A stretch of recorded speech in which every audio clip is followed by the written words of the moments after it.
রে ফাতেমা, জি ভাই। আজকের তো অফ ডে, তুই আজকেরও ডিউটি করস। তুই কিভাবে যে এত কষ্ট করস আমি বুঝতেছি না। তুই পারস রে।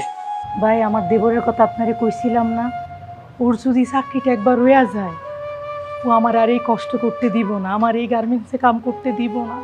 এই যতটুকু আমি কষ্ট করতেছি আমার দেবরের লেগা করতেছি ভাই, আপনি আমার লেগে একটু দোয়া কইরেন। তুমি যে এত কষ্ট করতেছো তোমার দেওরের জন্যে, তো আমি বুঝতেছি না ফাতেমা।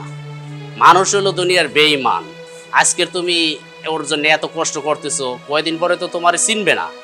কয়দিন পরে দেখবা একটা চাকরি পাইলে তোমার বইলে গেছে। বইলে গেলে সে আর তোমার জিগাইবই না।